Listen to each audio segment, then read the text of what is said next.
ইসলামে ৭টি কাজ নিষিদ্ধ আছে। যদি কোনো ব্যক্তি এই ৭টি কাজ করে তার ঈমান নষ্ট হয়ে যাবে, তার ইহকাল তো নষ্ট হবেই, পরকালও নষ্ট হয়ে যাবে, সে বিনা হিসেবে জাহান্নামে যাবে। কারণ ঈমান ছাড়া যদি কোনো ব্যক্তি মারা যায় তাহলে তার জন্য পরকাল জীবনে ভয়ঙ্কর আযাব অপেক্ষা করবে। প্রিয় দর্শক, ভিডিওটি শেয়ার করে অবশ্যই সবাইকে জানিয়ে দিবেন এই ৭টি নিষিদ্ধ কাজ। আর আজকের ভিডিওটি খুবই গুরুত্বপূর্ণ, একটা পয়েন্টও মিস করবেন না। আপনি জানার সুযোগ পেয়েও যদি এড়িয়ে যান তাহলে তার জবাবদিহি আপনি কি দিবেন? মুসলিম হলে অবশ্যই আমাদের জানতে হবে ঈমান রক্ষার জন্য, নয়তো বহিষ্কার হয়ে যাবে আল্লাহর পরম সুখময় জান্নাত থেকে। তো চলুন বেশি কথা না বলে শুরু করি আজকের ভিডিও। সর্বপ্রথম যে কাজটি সেটি হলো শিরক, আল্লাহর সাথে অন্য কাউকে তুলনা করা। আল্লাহ বলেছেন, আমি চাইলে সবাইকে ক্ষমা করে দিতে পারি, কিন্তু শিরককারীকে কখনো ক্ষমা করা হবে না। ২ নম্বরে যে কাজটি রয়েছে সেটি হলো জাদুবিদ্যা শেখা। জাদুবিদ্যা এটাও শিরকের অন্তর্ভুক্ত।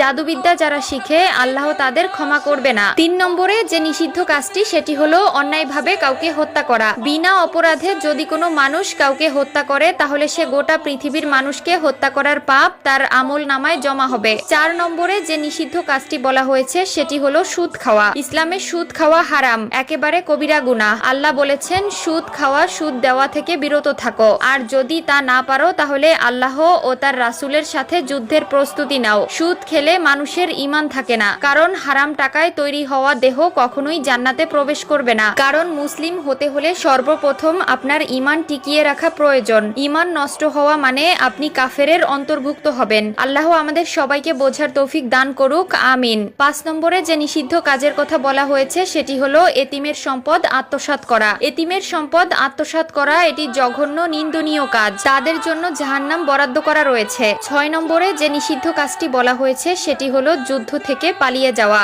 যুদ্ধ থেকে পালিয়ে যাওয়া এটি বিশ্বাসঘাতকতার শামিল, এটি মহা অপরাধ, এটি করা যাবে না। এই কাজটি ইসলামে নিষিদ্ধ করা হয়েছে। ৭ নম্বরে যে কারণটি বলবো সেটা আমাদের দৈনিক রুটিন হয়ে গেছে। ৭ নম্বরে যে কাজটি এটি হলো আমাদের কাছে খুবই সহজলভ্য হয়ে গেছে। ৭ নম্বরে যে নিষিদ্ধ কাজের কথা বলা হয়েছে সেটি হলো সতী নারীর প্রতি মিথ্যা অপবাদ দেওয়া। কোরআনের আইন হলো বিনা অপরাধে যদি কোনো সতী নারীকে অপবাদ দেওয়া হয় তাহলে তাকে ৮০টি বেতের আঘাত করতে হবে। আমরা আজকালকার চলাফেরা দেখেই একজনের চরিত্র সম্পর্কে মন্তব্য করে বসি। আমাদের মুখ আছে তাই বলতে পারি, কিন্তু সেই নারী যদি সেই চরিত্রের না হয় তাহলে এর জন্য আপনাকে শাস্তি পেতে হবে এবং পরকালে জাহান্নাম ভোগ করতে হবে।